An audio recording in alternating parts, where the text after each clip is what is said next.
Welcome back to another story on Infidelity Tales Lab. Before we begin, tell us, where in the world are you watching from?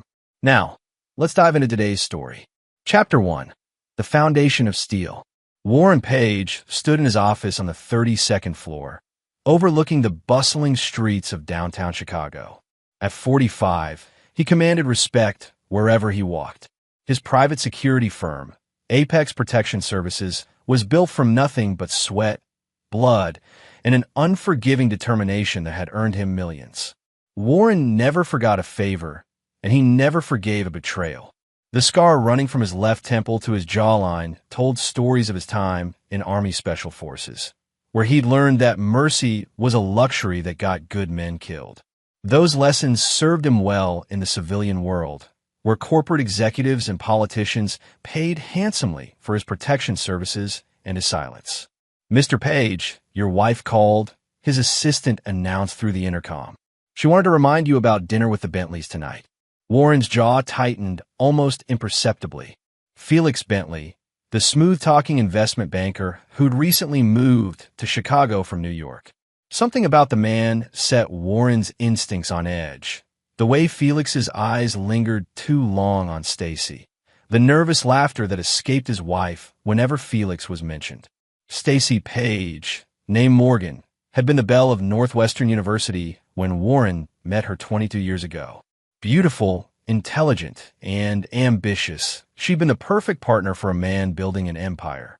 Their marriage had produced Preston, now 20, a brilliant young man studying cybersecurity at MIT. But Warren had noticed changes in Stacy over the past year. Late nights at her art gallery, expensive gifts she claimed were from grateful clients, and a distance in her eyes that hadn't been there before. Warren Page hadn't survived 3 tours in Afghanistan and built a multi-million-dollar business by ignoring his instincts. That evening, the Bentley dinner proved everything Warren suspected. Felix Bentley was tall, silver-haired, and possessed the kind of practiced charm that made Warren's skin crawl. His wife, Marlene Bentley, seemed nervous and distracted, while Felix's attention focused entirely on Stacy. "Warren, I've heard incredible things about your security work," Felix said, swirling his wine. "I'm actually looking into personal protection services myself. Perhaps we could discuss business?" "Perhaps," Warren replied coldly, noting how Felix's hand briefly touched Stacy's arm when passing the salt. The conversation continued, but Warren was calculating.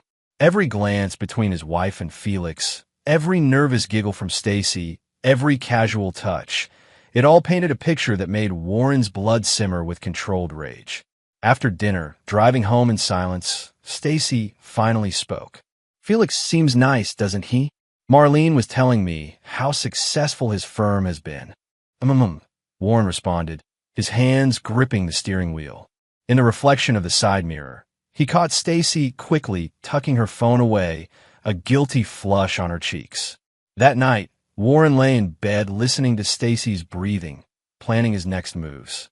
He'd survived by being 3 steps ahead of his enemies, and now it seemed his greatest enemy shared his bed. Chapter 2. The Hunt Begins. Warren's investigation began with military precision. He installed tracking software on Stacy's phone, placed surveillance cameras in strategic locations around their home, and assigned his most trusted operative, Mike Gregg, to conduct discreet surveillance on both Stacy and Felix. The evidence mounted quickly. Afternoon meetings at the Ritz-Carlton, intimate dinners at restaurants across town, long drives to Felix's lakeside cabin. Warren watched the surveillance footage with the same detached professionalism he'd once used to identify enemy targets. "Boss, you need to see this," Mike said, entering Warren's office with a tablet. The video showed Stacy and Felix in a passionate embrace outside the cabin, Felix's hands tangled in her hair as they kissed with desperate hunger. Warren's expression never changed, but Mike noticed his boss's knuckles had gone white where they gripped the desk edge. "How long?" Warren asked quietly. "Near as we can tell, about 8 months. Started right after Bentley moved to town." 8 months. Warren calculated the timeline. The expensive jewelry, the mysterious business trips, the cold distance in their bed. His wife had been playing him for 8 months. "There's more, boss." Bentley's got some interesting connections. The guy's not just a banker. Our contact at the bureau says there are whispers about money laundering, connections to some unsavory characters from his New York days. Warren nodded slowly. Felix Bentley wasn't just stealing his wife. He was a criminal. That changed the equation entirely. Keep watching them. I want to know everything. Where they go, what they discuss, who they meet. And Mike, start looking into Bentley's business partners. If he's dirty, I want to know how dirty. That evening, Warren sat in his study, a glass of bourbon untouched on his desk. His phone buzzed with a text from Preston. Dad, flying home this weekend. Got something important to discuss. Warren smiled grimly. Preston had inherited his father's intelligence and his mother's beauty, but most importantly, he'd inherited Warren's loyalty to family. The boy would need to know what was coming. As if summoned by his thoughts, Stacy appeared in the doorway, wearing a silk nightgown that had once driven Warren wild. You've been distant lately, she said, moving closer. Is everything all right with the business? Warren studied his wife's face, the face he'd once loved more than life itself. Now he saw only deception in her green eyes, manipulation in her practiced smile. Everything's fine, he lied smoothly. Just some new contracts requiring extra attention. Stacy approached his chair, her hand resting on his shoulder. You were too hard, Warren. Maybe we should take a vacation, just the two of us. The irony wasn't lost on him. His cheating wife suggesting they spend time together while she was planning her next rendezvous with her lover. Maybe, Warren replied, placing his hand over hers. After I finish this current project. That night, as Stacy slept beside him, Warren stared at the ceiling, planning. He'd built his empire on the principle that betrayal demanded consequences. Stacy and Felix had chosen their path. Now Warren would choose theirs. Chapter 3. The Perfect Storm. Preston Page returned home that Friday with news that would change everything.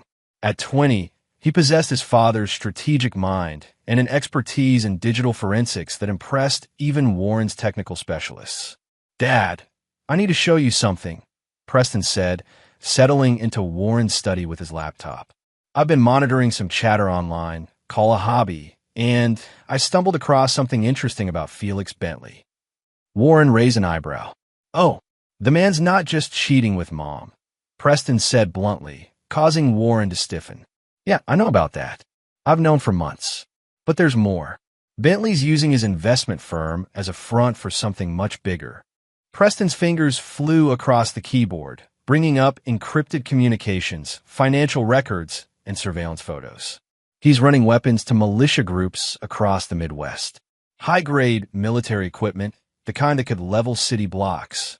Warren leaned forward, his soldier's instincts fully engaged. How do you know this?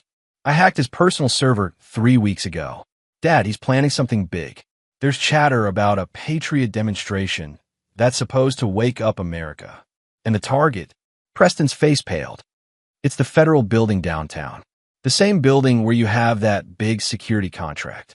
The implications hit Warren like a physical blow. Felix wasn't just stealing his wife. He was planning a terrorist attack that would frame Warren's security company. Hundreds of innocent people would die, and Warren would be the perfect scapegoat. The man whose company failed to protect the building. The man whose own wife could testify to his suspicious behavior. When? Warren demanded. Monday morning, during peak hours. Dad, there's more. I found communications between Bentley and someone using the alias Patriarch. The messages suggest they have someone inside your company, someone feeding them information about security protocols. Warren's mind raced. Monday was 3 days away. 3 days to prevent a massacre and expose the conspiracy that threatened everything he'd built. Preston, I need you to copy everything. Every file, every communication, every piece of evidence. And son, Warren's voice carried the weight of 20 years of marriage. Your mother is involved. I don't know how deep, but she's part of this. Preston's jaw tightened, a mirror of his father's expression. What do we do? Warren stood, moving to the window that overlooked his domain. We do what pages have always done. We fight back, and we make them pay for their betrayal. That weekend, Warren played the perfect husband. He took Stacy to dinner, held her hand during a movie, and made love to her with a passion that seemed to surprise her, all while knowing that in 48 hours, her world would collapse around her. Sunday night, as Stacy slept peacefully beside him, Warren received a text from Mike. Bentley just left his apartment with 3 large duffel bags. He's heading toward the federal building. Warren smiled coldly in the darkness.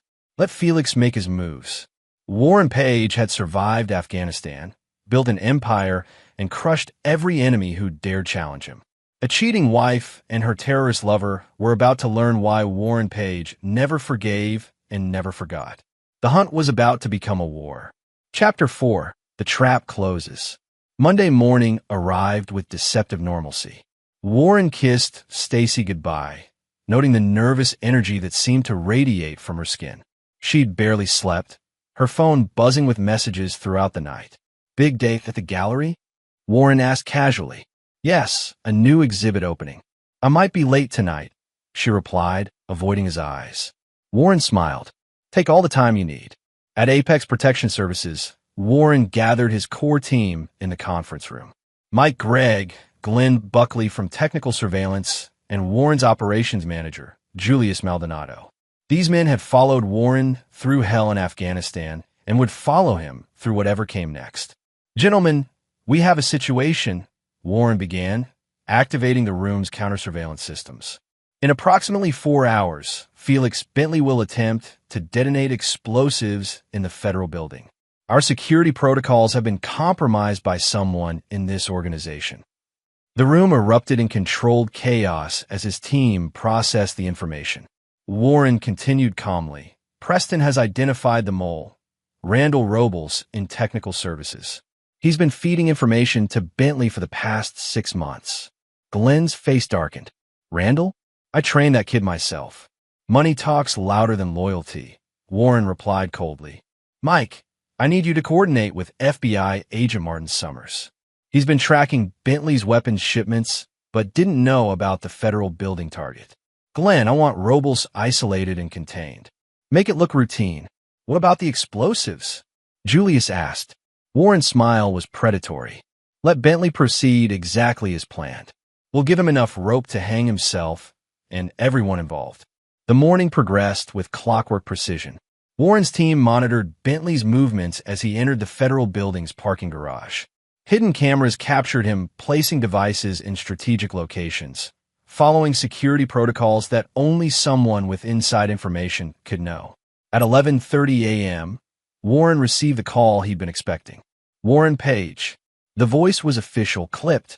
This is Detective Perry Glover, Chicago PD. We need you to come downtown immediately. There's been an incident involving your wife. Warren feigned shock and confusion perfectly. What kind of incident? Is Stacy hurt? Sir, your wife has been arrested in connection with a terrorist plot. You need to come in for questioning. Warren's plan was unfolding exactly as designed. He'd fed false information through Randall Robles, information that led Bentley to believe the FBI was closing in. In his panic, Bentley had contacted Stacy, instructing her to retrieve evidence from a safety deposit box. What Bentley didn't know was that Warren had already replaced that evidence with documents implicating Stacy as the mastermind behind the entire operation. At the police station, Warren played the shocked, betrayed husband to perfection. He watched through one-way glass as Stacy sat in an interrogation room, mascara streaking down her cheeks, desperately trying to explain how she'd been manipulated by Felix. She claimed she was just having an affair, Detective Glover explained. Says Bentley convinced her to provide information about your security company for some kind of business deal. She insists she didn't know about any bombing plot. Warren's expression remained carefully controlled. Detective, my wife has access to every aspect of my business. If someone wanted inside information about federal security protocols, she could provide it. The beauty of Warren's trap was its simplicity. He'd allowed the affair to continue, gathering evidence while feeding disinformation through Randall Robles. When the FBI finally moved against Bentley, they found Stacy's fingerprints on documents, her voice on recordings discussing security vulnerabilities, and financial records showing large cash deposits to her personal account. Felix Bentley, cornered in his lakeside cabin by federal agents, made his final mistake. He tried to implicate Warren, claiming the security executive was the real mastermind. But Warren's alibi was ironclad. He'd been in his office, surrounded by witnesses, during every crucial meeting and transaction. "Your husband provided the intelligence that broke this case," Agent Summers told Warren privately. "Without his cooperation, we never would have uncovered the full extent of the conspiracy." Warren nodded gravely. "I just want justice for the innocent people who could have been killed." As evening fell, Warren stood in his empty house, bourbon in hand, contemplating the wreckage of his marriage. Stacy and Felix were in federal custody, facing terrorism charges that carried the death penalty. Randall Robles had been arrested as a co-conspirator. The federal building bombing had been prevented, and Warren Page was being hailed as a patriotic hero. But this was only the beginning. Warren's true revenge was yet to come. Chapter 5: The Judgment. 6 months later, Warren sat in the packed courtroom as the judge prepared to deliver sentencing. The trial had been a media sensation, the beautiful socialite and her lover plotting mass murder while betraying a decorated veteran. The evidence against Stacy and Felix was overwhelming. Prosecutors painted a picture of a cold, calculating woman who had seduced an unstable man into an increasingly dangerous scheme. Phone records showed Stacy initiating many of their conspiratorial conversations. Financial records revealed she'd received over $200,000 in cash payments. Most damning of all were the recordings Preston had helped Warren manufacture. Conversations where Stacy appeared to be the driving force behind the plot. In a matter of the people versus Stacy Page and Felix Bentley, the judge began, his voice echoing through the silent courtroom. "The charges are terrorism, conspiracy, attempted mass murder, and treason against the United States. This court has rarely seen such a calculated disregard for human life." Warren watched Stacy's face as the judge continued. She looked older, broken, nothing like the confident woman who'd once ruled Chicago's social scene. Beside her, Felix appeared hollow-eyed and defeated. "Stacy Page, this court sentences you to death by lethal injection." The courtroom erupted. Stacy collapsed, her attorney catching her before she hit the floor. Warren's expression never changed, but internally, he felt a cold satisfaction. Justice was being served, even if the court didn't understand the true nature of Stacy's crimes. "Felix Bentley, this court sentences you to death by lethal injection." Felix turned to look directly at Warren, his eyes filled with hatred and realization. He understood now. They'd been outplayed from the beginning. Warren met his gaze steadily, his message clear. This is what happens to those who betray Warren Page. As the defendants were led away, Warren felt a hand on his shoulder. His father, Samuel Page, had attended every day of the trial, supporting his son through the public humiliation of Stacy's betrayal. "Justice is done, son," Samuel said quietly. Warren nodded, but his mind was already moving to the next phase. The legal system had delivered its verdict, but Warren's personal justice was far from complete. That evening, Warren and Preston sat in the study, sharing a drink in silence. Finally, Preston spoke. "Dad, there's something I need to tell you. Something about the evidence we used against Mom." Warren raised an eyebrow. "Go on. Some of those recordings, the ones where she seems to be planning the attack. I may have used some advanced audio manipulation to enhance certain statements. Made it sound like she was saying things she never actually said." Warren studied his son carefully. "Are you having second thoughts about what we did?" Preston's jaw set firmly. "No, she betrayed our family. She was planning to destroy everything you built. But I wanted you to know that we didn't just reveal the truth. We created some of it." Warren smiled proudly. "Preston, your mother chose her path when she decided to betray this family. We simply ensured that justice was served. Never feel guilty about protecting what's ours." But even as Warren spoke these words, he noticed something troubling in Preston's eyes. His son was questioning their methods, showing a weakness that Warren couldn't tolerate. The boy was developing a conscience that could become dangerous. 3 days later, Warren received the call that would change everything. "Dad, I can't live with this anymore." Preston said over the phone, his voice shaky. I'm going to the FBI. I'm going to tell them what we really did.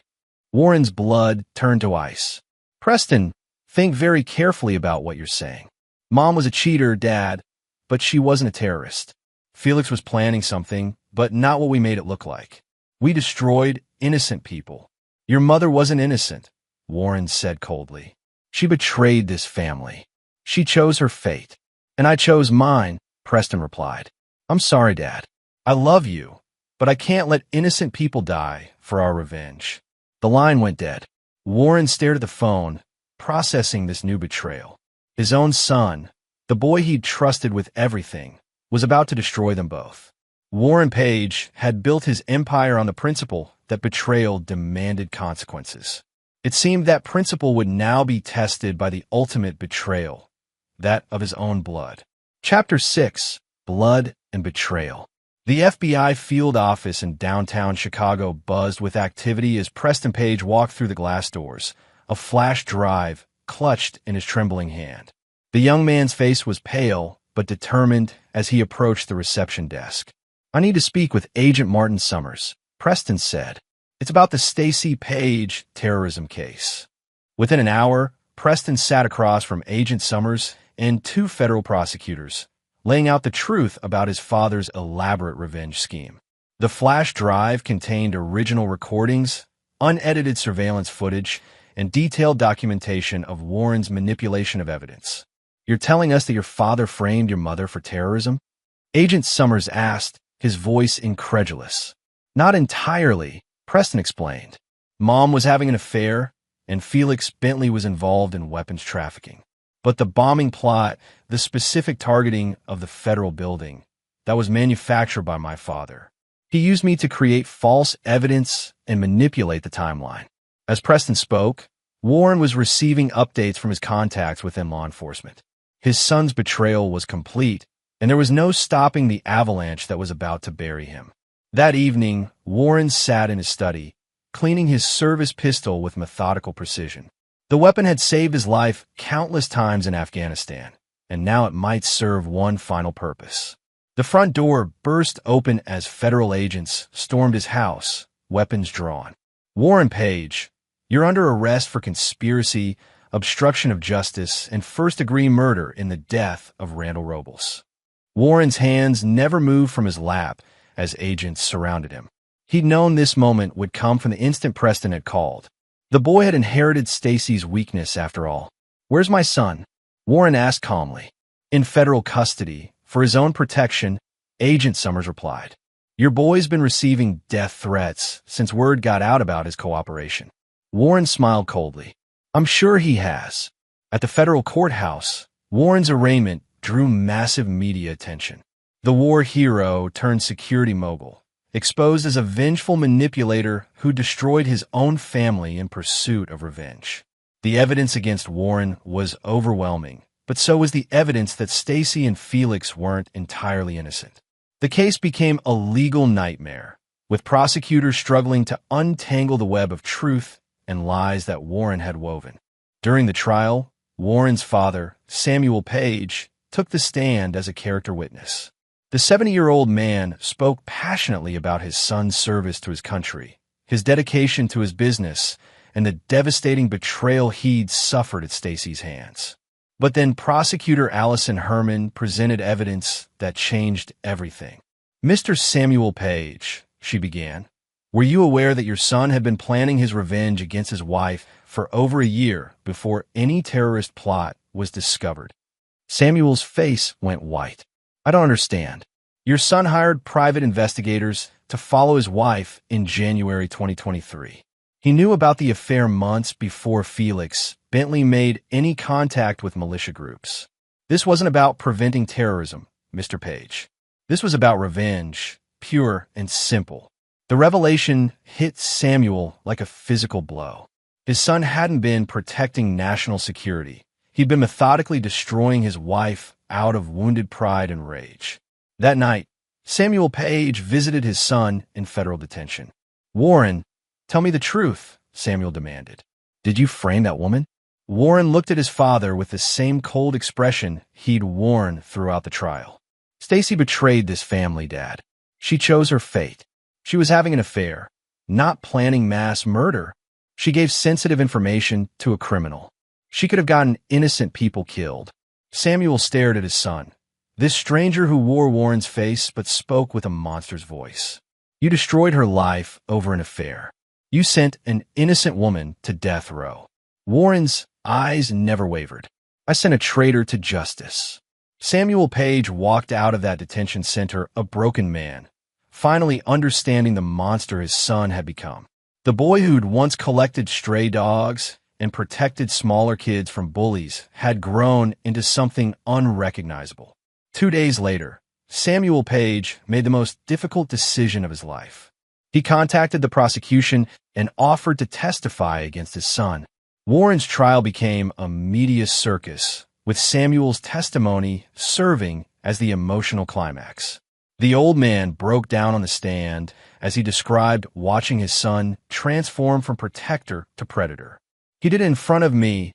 It was horrible, Samuel sobbed, his words echoing through the packed courtroom. The father who'd once been proud of his son's strength was now horrified by his cruelty. When the verdict came down, Warren showed no emotion. Guilty on all counts. The judge's words seemed to come from a great distance. Warren Page, this court sentences you to death by lethal injection. As they led Warren away in shackles, he caught sight of Preston in the gallery. His son's face was streaked with tears, his young features twisted with guilt and grief. Preston approached the barrier as Warren passed, pressing a folded note into his father's shackled hands. In his cell that night, Warren opened the note with steady fingers. Dad, I know the real truth. I'll fix everything. Warren smiled grimly. His son had finally learned the most important lesson Warren could teach. In the Page family, betrayal always demanded consequences, even when that betrayal came from within. 3 days later, Preston Page made national news in a way that would change everything. Chapter 7, The Son's Gambit. The headline blazed across every major news network. Preston Page suicide attempt reveals massive government conspiracy. Warren watched the coverage from his death row cell, his expression unreadable as reporters detailed how his son had been found unconscious in his FBI safe house, surrounded by dozens of classified documents and a signed confession that would shake the federal justice system to its core. Preston's suicide note was actually a detailed manifesto exposing what he claimed was a deep state conspiracy involving corrupt FBI agents, federal prosecutors, and Warren himself. According to Preston's carefully crafted narrative, Warren had been a government asset for years, using his security company to conduct illegal surveillance operations against American citizens. The documents Preston had leaked before his attempt painted a picture of a massive cover-up.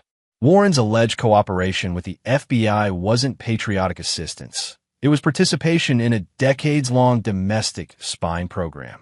The Stacy Page case wasn't about terrorism. It was about silencing whistleblowers who discovered government overreach.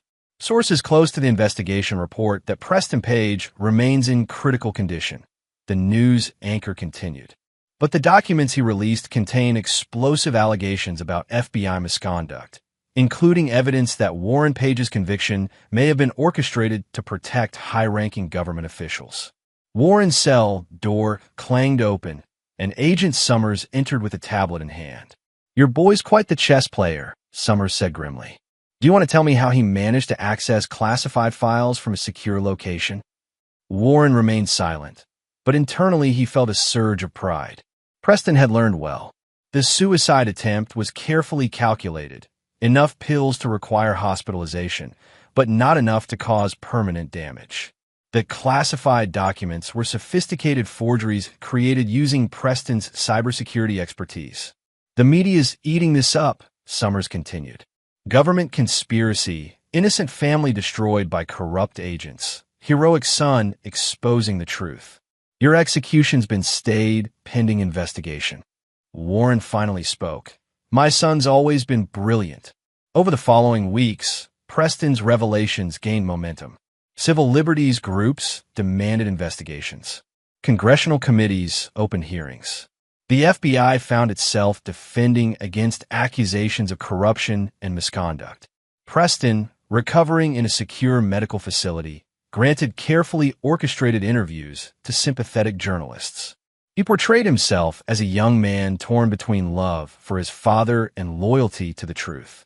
"My dad wasn't a terrorist," Preston told a primetime interviewer, his voice still weak from his ordeal. "He was a patriot who got too deep into something he couldn't control. When he tried to get out, they destroyed our family to keep him quiet." The interviewer leaned forward. "Are you saying the government framed your mother?" Preston's eyes filled with tears. "My mother discovered documents in my father's home office. Documents about illegal surveillance operations. She was going to expose everything. They had to silence her. It was a masterful performance," Warren realized. Preston was creating a new narrative that painted the Page family as victims rather than perpetrators. The boy had inherited his father's strategic mind and his mother's talent for manipulation. Meanwhile, Warren's legal team, led by high-profile defense attorney Roberto Lancaster, filed motion after motion, challenging his conviction. They argued that Warren had been coerced into confessing by federal agents who threatened his son's safety. "My client was told that if he didn't cooperate, his son would face terrorism charges," Lancaster told reporters. Warren Page sacrificed himself to protect his child, not realizing he was being manipulated by corrupt government officials. The legal strategy was brilliant in its simplicity. Every piece of evidence that had convicted Warren could be reframed as government manipulation. His detailed knowledge of the plot? He'd been briefed by his FBI handlers. His manipulation of evidence? He'd been following orders to entrap civilian targets. But Warren's true masterstroke came through a source no one suspected: his father, Samuel Page. The old man had been devastated by his testimony against Warren, consumed by guilt over betraying his son. When Preston contacted him from the hospital, claiming to have discovered the real truth, Samuel became the perfect, unwitting accomplice. "Grandpa, they used you," Preston explained during a tearful bedside conversation. "They fed you lies about Dad, made you believe he was a monster. But I found proof that Dad was working undercover for the government. Mom discovered it and was going to expose them." Samuel, desperate to undo his betrayal of Warren, began speaking to reporters about pressure he'd received from federal agents before his testimony. He claimed prosecutors had threatened to investigate his business dealings if he didn't cooperate against his son. The media narrative shifted completely. Warren Page transformed from vengeful husband to patriotic hero, sacrificed by a government desperate to protect its secrets. 6 months after Preston's suicide attempt, Warren walked out of federal prison a free man. All charges had been dropped pending a congressional investigation that would likely drag on for years. Standing on the courthouse steps, Warren faced a forest of cameras and microphones. He looked older, grayer, but his eyes held the same cold intelligence that had made him dangerous. "I want to thank everyone who fought for the truth," Warren said, his voice carrying perfectly to the back of the crowd. "My family has been through hell, but we've survived because we never stopped fighting for justice." A reporter shouted a question. "Mr. Page, do you plan to seek compensation for your wrongful imprisonment?" Warren's smile was predatory. "I plan to seek many things. Justice has many forms." That evening, Warren sat in his rebuilt study, sharing a drink with Preston, who had recovered from his psychological trauma with remarkable speed. "Brilliant work, son," Warren said quietly. "You learned the most important lesson I could teach." Preston nodded. "That revenge is a dish best served cold?" "No," Warren replied. "That the Page family never forgives and we never forget. Stacy and Felix are still on death row, their appeals failing. Agent Summers has been transferred to a desk job in Montana. Your grandfather's business has suffered from the scandal, and he'll spend his remaining years knowing he betrayed his own son." Preston frowned. "But Grandpa was trying to help us at the end." Warren's expression hardened. "He testified against me when it mattered. He chose his side." Warren took a sip of bourbon. "Betrayal demands consequences, Preston, even from family." The young man nodded slowly, understanding dawning in his eyes. Warren Page's revenge wasn't complete, it was eternal. Everyone who had crossed him would pay, eventually, in ways they couldn't anticipate or escape. Outside, Chicago glittered in the darkness, unaware that one of its most dangerous predators had returned to hunt. Chapter 8: The Web Titans. 2 years after his release, Warren Page had rebuilt his empire stronger than ever. Apex Protection Services had expanded internationally, with contracts in 3 countries and a reputation for absolute discretion. The government conspiracy narrative had transformed Warren from criminal to folk hero, a man who'd been persecuted for refusing to betray American values. But Warren's true work happened in the shadows, where he methodically destroyed everyone who had betrayed him. Agent Martin Summers had indeed been transferred to Montana, where he now investigated cattle, rustling, and bar fights. His career was effectively over, his reputation tainted by the Page conspiracy. But Warren wasn't satisfied with professional humiliation. Through a network of contacts, Warren learned that Summers had a 17-year-old daughter, Cecilia Summers, who'd been accepted to Northwestern University on a full scholarship. Warren made a single phone call, and suddenly Cecilia's scholarship disappeared due to administrative errors that could never quite be resolved. Martin Summers would spend his final working years struggling to pay for his daughter's education, never knowing that Warren Page had reached across 800 miles to destroy his child's future as payment for past betrayals. Felix Bentley remained on death row, his appeals systematically failing due to legal technicalities that Warren's team of attorneys ensured were never properly addressed. Felix would die knowing that Warren Page had orchestrated his destruction with surgical precision. But Stacy presented a more complex challenge. She'd been transferred to a women's maximum security facility in California, where she awaited execution for crimes Warren knew she hadn't committed, at least not to the degree the courts believed.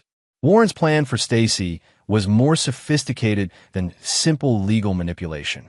He wanted her to understand, completely and finally, the consequences of betraying Warren Page.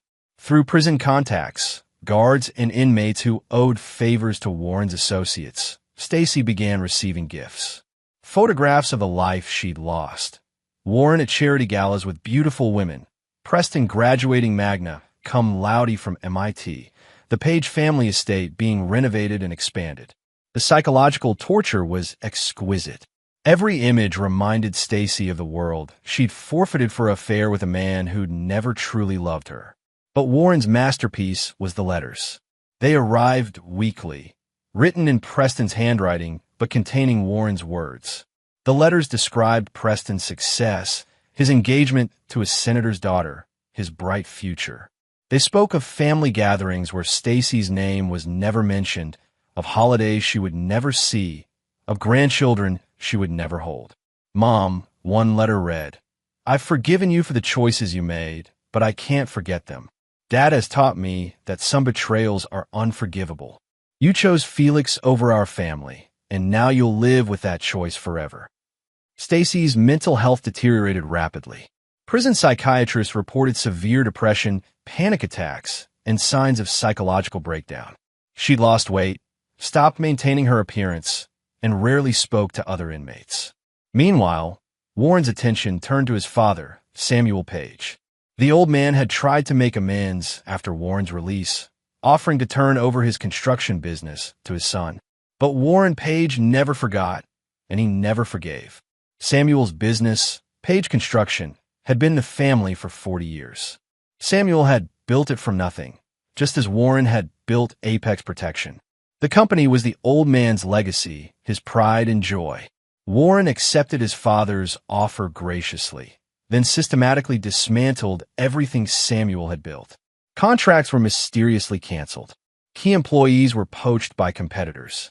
Safety violations appeared in previously spotless projects. Within 18 months, Page Construction was bankrupt, its assets sold to cover mounting debts. Samuel Page, now 73, found himself broke and broken, dependent on Warren's charity for basic survival. The man who testified against his son now lived in a modest apartment paid for by the son he'd betrayed. "I don't understand," Samuel said during one of their weekly dinners. "The business was thriving when I handed it over." Warren cut his steak with surgical precision. The construction industry is volatile, Dad. Sometimes good companies fail despite everyone's best efforts. Samuel studied his son's face, searching for some sign of emotion, some hint of satisfaction or remorse. He found nothing but cold professionalism. Warren, I need to ask you something, and I need you to tell me the truth. Samuel's voice trembled slightly. Did you destroy my company on purpose? Warren's knife never paused in its cutting. Dad, you testified that I was a monster who framed an innocent woman. You told the world that your own son was capable of sending someone to death row out of petty revenge. Warren finally looked up, his eyes empty of warmth. Did you really think there wouldn't be consequences for that kind of betrayal? Samuel's face went white. I was trying to do the right thing. I thought. You thought, Warren interrupted, that you could betray your own blood and then be forgiven when it became convenient. You were wrong. That night, Samuel Page suffered a massive heart attack in his small apartment. He lingered in the hospital for 3 days before dying. His final words a whispered apology to his son who would never grant forgiveness. Warren stood at his father's graveside, watching as the casket was lowered into the ground.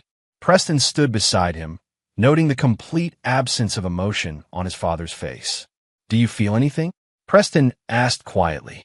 Warren adjusted his black tie. I feel satisfied. Justice has been served.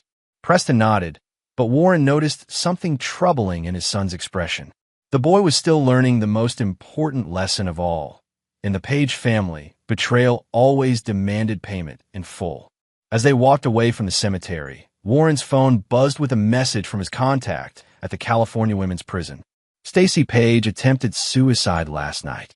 She's in stable condition, but asking to see her son. Warren deleted the message without responding. Stacy Page would die on the state schedule, not her own. And she would die knowing that Warren Page had won completely and finally. Some victories, Warren reflected, were worth waiting for. Chapter 9. The Final Reckoning. 5 years after Warren's release, the pieces of his grand revenge finally fell into place. The game that had begun with Stacy's betrayal was about to reach its ultimate conclusion. Stacy Page sat in her death row cell, a shadow of the vibrant woman she'd once been. The years of psychological warfare had taken their toll. Her auburn hair had gone gray, her green eyes had lost their sparkle, and her once confident posture had crumpled into defeated resignation. The execution date had been set, December 15th, exactly 7 years after her affair with Felix Bentley had begun. Felix himself had died 2 months earlier, his final appeal denied. His last words, according to witnesses, were a curse directed at Warren Page. Warren had raised a toast in Felix's honor that night, celebrating the completion of one thread in his web of revenge. Now, as Warren sat in his restored study, he opened a letter that had arrived that morning. It was from Stacy, her handwriting shaky but still recognizable. Warren, I know you'll never forgive me for what I did, and I've accepted that. I've also accepted that I'm going to die for crimes I didn't commit, at least not the way the courts believe. But I want you to know something before I die. Preston has been visiting me. Warren's grip on the letter tightened imperceptibly. He's been coming for months, pretending to be a legal advocate. He thinks I don't know who he is, but Mother always recognizes her child, even after years of separation. He's been asking me questions about the night you found out about Felix and me. He's been recording our conversations. Warren, I think your son is planning something that will hurt you. I know you have no reason to trust me, but I'm telling you this because, despite everything, I still love the man I married 25 years ago. The man you used to be. Preston isn't the loyal soldier you think he is. He's planning to betray you just like everyone else has. Destroy this letter. Trust no one. Stacy. Warren read the letter 3 times before feeding it into his fireplace. Stacy was trying to create discord between him and Preston, a final act of manipulation from a desperate woman facing death. But as Warren considered her words, certain inconsistencies in Preston's recent behavior began to make sense. The young man had been asking probing questions about Warren's business practices. He'd shown unexpected interest in Warren's offshore accounts and shell companies. He'd even suggested that Warren consider retiring, and leaving the country. That evening, Warren activated surveillance systems he'd installed throughout his own home, systems that Preston didn't know existed. If his son was planning betrayal, Warren would be ready. The recordings Warren captured over the following weeks painted a damning picture. Preston had indeed been visiting Stacy, but not as a legal advocate. He'd been building a case against his own father. "I can get you out of here," Preston had told Stacy during one recorded conversation. "But I need your help to bring him down completely. He's guilty of crimes that make your alleged terrorism look like petty theft." Preston had discovered Warren's true business activities: the assassinations disguised as accidents, the blackmail operations, the systematic destruction of anyone who crossed the Page family. But instead of staying silent out of loyalty, Preston was planning to expose everything. He killed Agent Summers' daughter, Preston told Stacy in another recording. "Made it look like a drug overdose, but I found the forensic evidence he thought he'd destroyed. Cecilia Summers died because her father testified against my father." Warren felt a cold fury building as he listened to his son's betrayal unfold. Preston had inherited Warren's intelligence and strategic thinking, but he'd also inherited Stacy's weakness, an inability to understand that family loyalty demanded absolute commitment. The final recording was the most damning. "Mom, I'm going to the FBI tomorrow. I have enough evidence to put Dad away forever. But first, I'm going to get you out of here. I won't let you die for his crimes." Warren sat in his darkened study, contemplating the wreckage of his family. His wife had betrayed him with another man. His father had testified against him in court. And now his son, the boy he'd trained, protected, and trusted, was planning the ultimate betrayal. Warren Page had spent his life eliminating threats to his empire. Now the greatest threat of all carried his own blood. The next morning, Preston found Warren waiting in the kitchen, coffee and breakfast prepared. "Good morning, son," Warren said pleasantly. "Sleep well." Preston studied his father's face, searching for any sign that his plans had been discovered. "Fine, Dad. I have some errands to run today." "I'm sure you do." Warren sipped his coffee. "Preston, I need to ask you something, and I need you to tell me the truth. Are you planning to betray me?" Preston's face remained carefully neutral. "What kind of question is that?" Warren activated a tablet on the kitchen counter, playing the audio of Preston's conversations with Stacy. His son's face went white as his own voice filled the room, confessing to plans that would destroy everything Warren had built. "You've been busy," Warren said when the recording ended. "Visiting your mother, gathering evidence, building a case against your own father."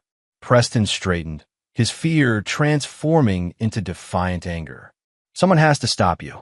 You become a monster, Dad. You destroyed Mom's life over an affair. You murdered an innocent girl to get revenge on her father. You've killed people who never did anything except cross you in business." Warren nodded slowly. "All true. Your point. My point."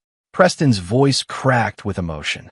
"You're a serial killer hiding behind a facade of respectability. You've turned our family name into a curse." Warren stood, moving to the window that overlooked his estate.